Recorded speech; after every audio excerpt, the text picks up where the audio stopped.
여러분, 지난주일부터 했던 이야기를 정돈해보면 이렇습니다. 장래에 예수님과 같이 될 거라는 소망을 가진 사람은 자신을 깨끗하게 지킨다고 그랬습니다. 자신을 깨끗하게 지키려면 죄를 지으면 안 됩니다. 그런데 짓지 말아야 될 모든 죄 중에 가장 심각한 것은 사랑하지 않는 죄라고 했습니다. 근데 이 사랑하지 않는 죄는 그 뿌리가 얼마나 깊은지 인류가 저지른 최초의 죄인 선과 악의 열매를, 선악을 알게 하는 나무 열매를 따먹는 거기까지 거슬러 올라간다고 하지 않았습니까? 그래서 사랑하지 않는 죄는 가장 오래된 죄라고 할 수 있고, 뒤집어서 말하면 사랑하라 하는 계명은 우리 인류가 배운 가장 오래된 계명이라고도 할 수 있습니다. 우리가 지난주일 거기까지 이야기를 했죠. 그래서 세상이라는 고속도로가 쫙 펼쳐져 있는데 저나 여러분들이나 인생이라는 자동차를 몰고 고속도로에 진입을 해서 얼마 동안 달리다가 목적지가 가까운 곳에서 고속도로 바깥으로 빠져나가는 사람과 같다는 이야기를 말씀드렸습니다.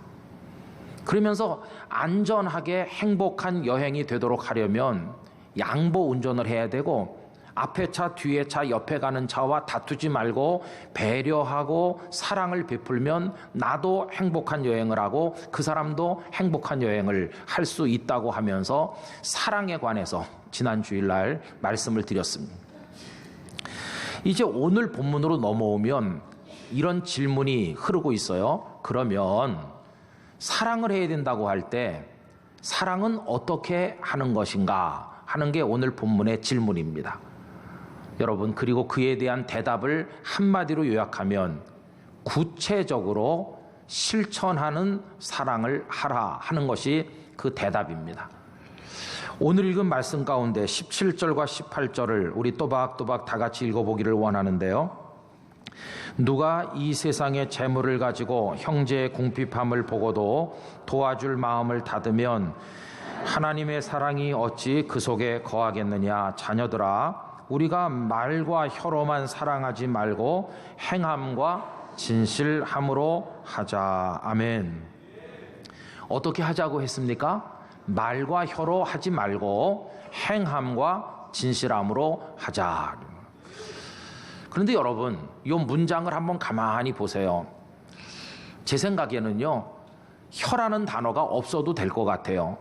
진실함이라는 단어를 빼도 괜찮을 것 같아요. 그 두 단어를 빼면 어떻게 될까요? 말로 하지 말고 행함으로 하자. 이렇게만 간단히 말해도 의미가 우리에게 전달될 수 있는 거 아닙니까?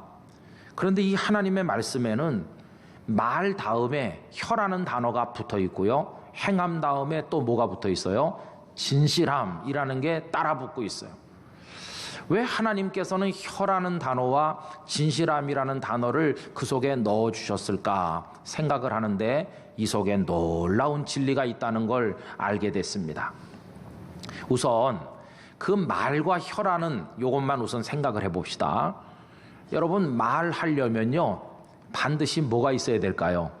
혀가 있어야 됩니다. 혀가 없는 사람은 말을 못합니다. 이 혀에도 암이 생기는 거 아시죠? 그래서 혀를 절단하는 분이 가끔 있어요. 근데 혀를 절단하고 나면 아무리 용을 써도 말을 못해요. 말이 있으려면 혀가 있어야 되고 혀가 있어야 말이 되는 것입니다. 말이 말되게 하는 필수 조건이 혀입니다. 여러분, 이 원리를 행함과 진실함이라는 데다가 적용시켜 보세요. 행함이 진정한 행함이 되려고 하면 반드시 있어야 될 게 뭘까요? 진실함이죠. 이 진실함이라고 하는 게 빠지면 아무리 행동을 해도 그거는 쓸데없는 것이 되고 만다 하는 겁니다. 지난 5월 달에 미얀마를 거쳐서 캄보디아에 갔다가 이제 돌아온 얘기를 여러분들에게 말씀드렸는데, 그 캄보디아에 가서 40 조금 넘은 선교사님 한 분을 만났어요. 이기원이라는 선교사님이죠. 근데 그분에게 많은 이야기를 듣는데 당신의 간증을 많이 말씀했어요. 이분은 중학교, 고등학교 다닐 때 밥 먹듯이 가출하고 공부 안 하고 나쁜 친구들과 어울려 놀고 학교 제대로 안 다녔어요. 배운 게 없대요. 그래가지고는 졸업장도 간신히 받았. 그리고는 본인의 말대로 하면 나쁜 짓이라는 건 안 해본 게 없을 만큼 그냥 세상을 험하게 살았대요. 그러다 어느 날 그 어떤 죄인도 그 어떤 탕자도 변화시키시는 예수 그리스도를 만나게 됐어요. 그래가지고 새 사람으로 변화된 것이, 지나간 세월이 너무나 하나님 앞에 후회스럽고 이제 남은 삶을 어떻게 살까 생각하던 끝에 남을 도우며 살자. 이래서 그 최일도 목사님의 바퍼 공동체에 들어가서 섬기게 됐어요. 여러분, 최 목사님은 청량리 그 광장에서 그 노숙자들과 불쌍한 사람들에게 밥을 퍼주는 일을 시작하지 않았습니까? 지금은 전 세계 10여 개 국가에서도 하고 있는데 이분이 거기 가서 헌신하게 됐어요. 성실하게 노숙자들과 불쌍한 사람들 이렇게 하니까 그 성실함을 인정을 받아 캄보디아에 파견이 됐고 푸놈펜에서 이제 그 사역을 하게 됐어요. 캄보디아 노숙자들, 캄보디아 고아들 이런 사람들이 오면 밥을 나눠주는 거죠. 여러분 어떻습니까? 이런 사랑이 한국을 떠나 그 먼 캄보디아까지 갔고 그 형편없는 사람들 속에 들어가서 밥을 나눠주고, 야 정말 그 사랑을 구체적으로 실천한다 이렇게 생각할 수 있잖아요. 존경스러운 거 아닙니까? 그런데 이 선교사님은 가짜였다는 거예요. 그때 자신이 행했던 사랑은 가짜라고 얘기하더라고요. 그럼 왜 그분이 가짜라고 말할까? 이유가 있어요. 그 캄보디아 불쌍한 사람들 이렇게 나눠주면서 그들을 마음으로는 사랑하지 않았대요. 더러운 가난뱅이들이다, 냄새나는 꼬마들이다, 그 줄 서 있는 사람들을 보면서 마음으로 무시도 하고 경멸했다는 것이.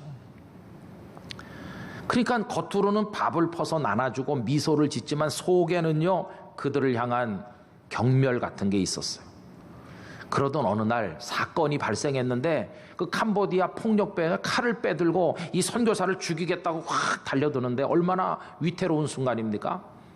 근데 그날 안전할 수 있었대요. 이유는 뭐냐 하면 선교사님이 평소에 더럽다고 냄새난다고 경멸하고 무시하던 그 쪼무레기 그 고아 아이들이 말이죠, 선교사님 앞을 다 에워쌌다는 거예요. 폭력배를 가로막으면서 이분에게 해를 가하면 안 된다고 하면서. 그래서 자신의 생명을 지켜준 것이 뜻밖에도 그 아이들이었다는 것입니다. 자신은 그 아이들을 멸시했건만 그 아이들은 생명을 내려놓고 자신을 지켜주느라고 그 앞을 에워싼 걸 보면서 말할 수 없는 감동을 받고 하나님 앞에 회개하게 되었다는 겁니다. 완전히 무너져 내렸어요. 자신의 사랑이 가짜라는 것을 깨닫게 된 것이죠. 그 다음부터는 그 아이들 얼굴 하나하나에서 예수님을 보게 됐다고 합니다. 예수님이다. 예수님이 지금 여기 계신 거다.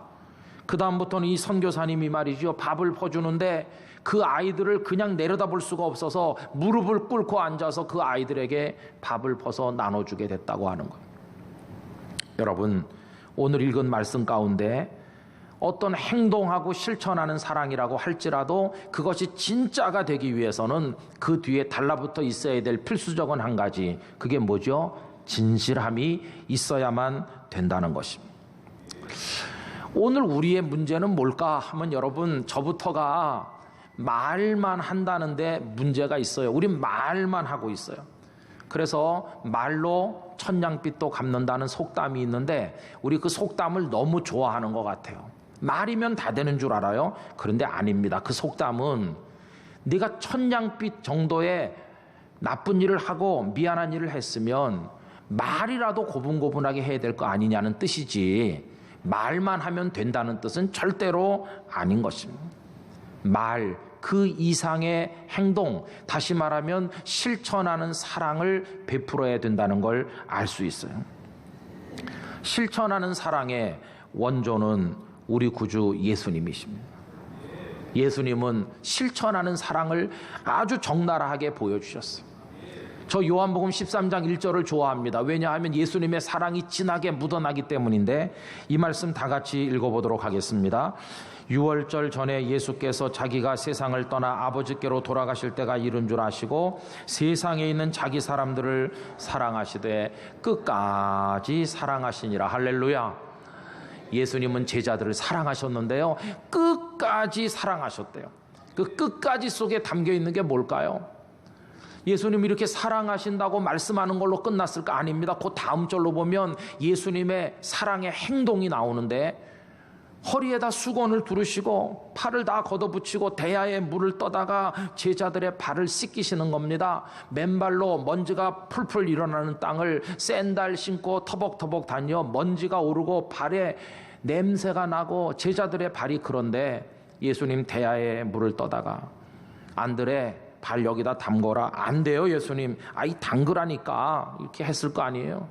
그러면서 물을 끼얹어 다 닦아주시고, 그 대목을 생각하면요, 그들의 거친 발 그 위를 매만지며 다니시는 예수님의 손길이 이렇게 닿고 이렇게 스쳐가는 그 만지시는 촉감 같은 게 여러분 느껴지지 않습니까?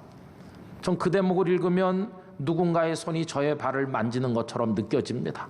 그럼 어느새 먼지가 씻겨지면 물이 시커매지면 다시 가서 쏟아버리고 새물을 떠가지고 와서 다시 다 씻겨주시고, 주님은 구체적인 행동으로 제자들을 씻기셨어요.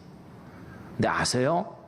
제자들을 씻기시는 예수님은 저도 여러분도 씻겨주시고 계심을 여러분 아십니까? 어떻게 씻기시는가?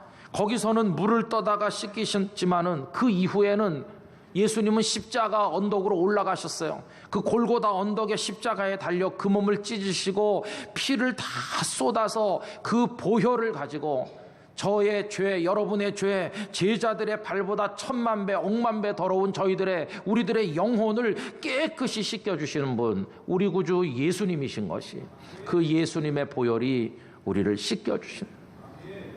주님은 말로만 하신 게 아니라 십자가를 지고 쓰러지고 또 쓰러지면서 올라가시고 매달려 못 박혀 죽으시는 구체적인 행동으로 보여주는 사랑을 통해 우리 죄를 씻어주신 주님이십니다.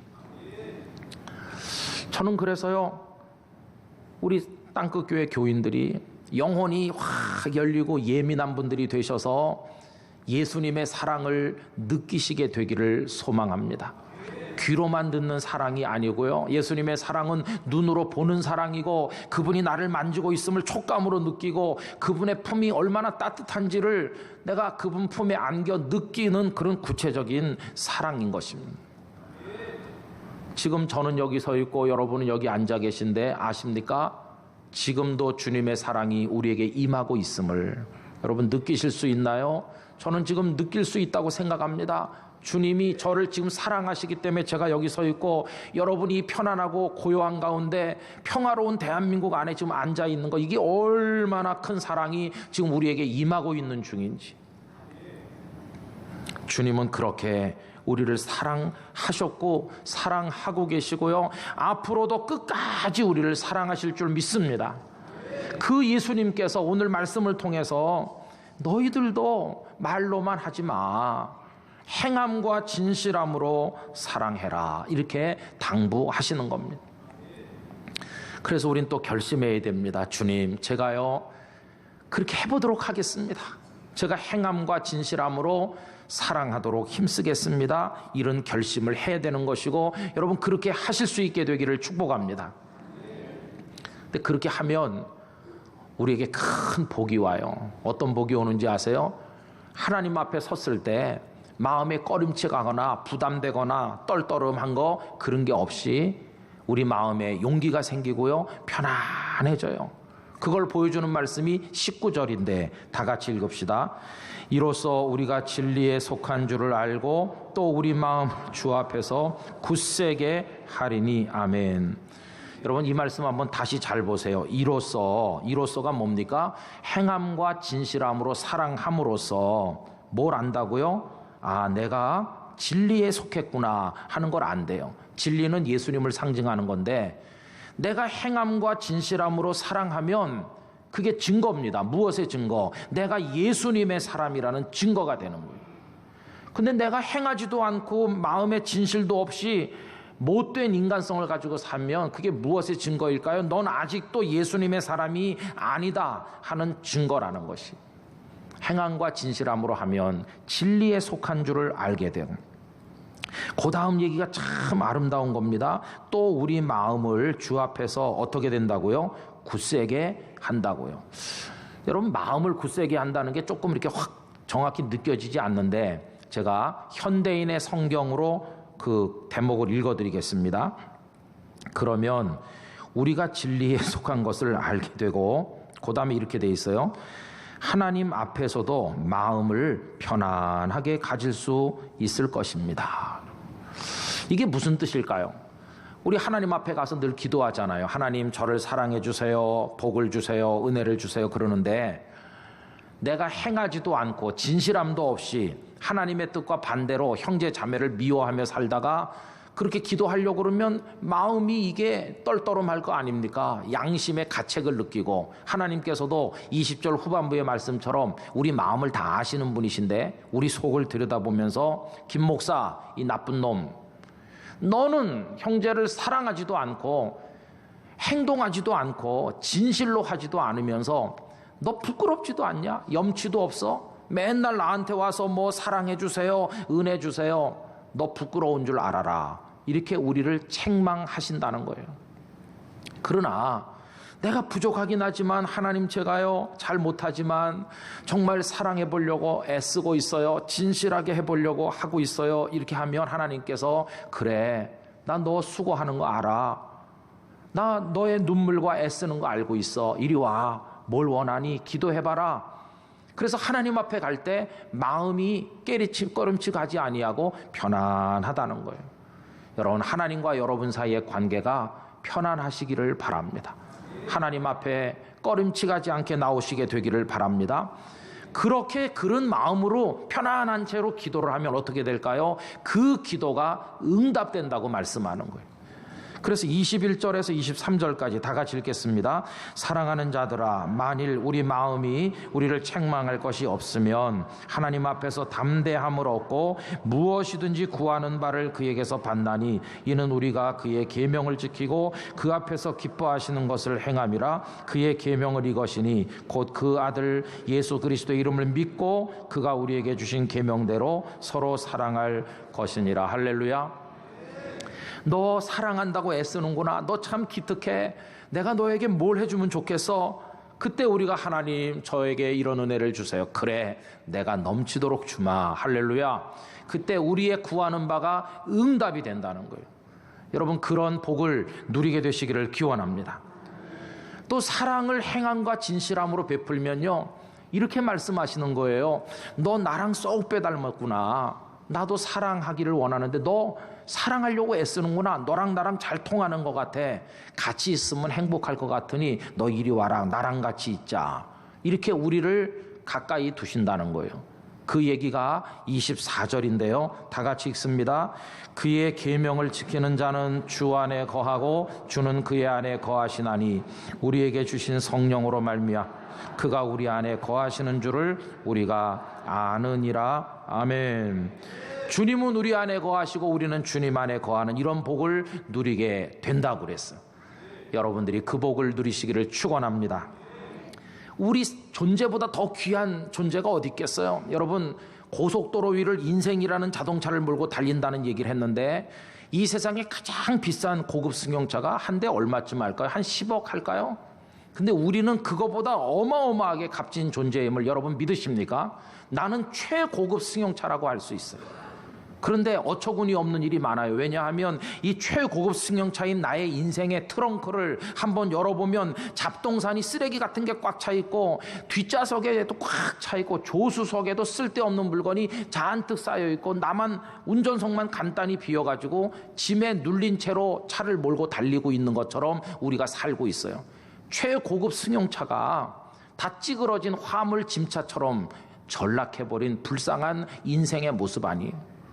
여러분, 이제는 트렁크를 열고 다 나눠주고, 뒷자리에 있는 것도 다 베풀고 다 나눠주고, 부산에서 출발해서 대구나 대전쯤 가는 사람이, 아이고, 물 한 병이면 충분하지 뭐, 요깃거리나 있으면 되지 하고 그것만 가지고 가듯이 꼭 필요한 것만 여러분의 인생의 자동차에 실으시기를 바랍니다. 나머지는 다 비우고, 깨끗하면 넓어서 좋고 안악하고 편리하고, 그때 비로소 우리 존재가 화물짐차가 아닌 최고급 승용차 같은 품위를 가지게 될 거 아니겠습니까? 여러분의 인생을 그렇게 살게 되시기를 간절히 기원하는 것입니다. 이제 마지막 얘기를 해야 되는데요. 문제가 있어요. 오늘 목사님 설교하니까 정말 그렇게 살아야지. 또 저도 이렇게 말씀드리면서 결심하고 그러잖아요.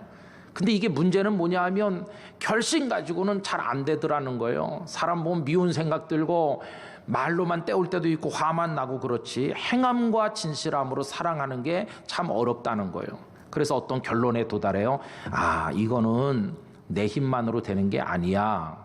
여러분, 내 힘으로 안 될 때 우리를 도우시는 분이 누구신가요?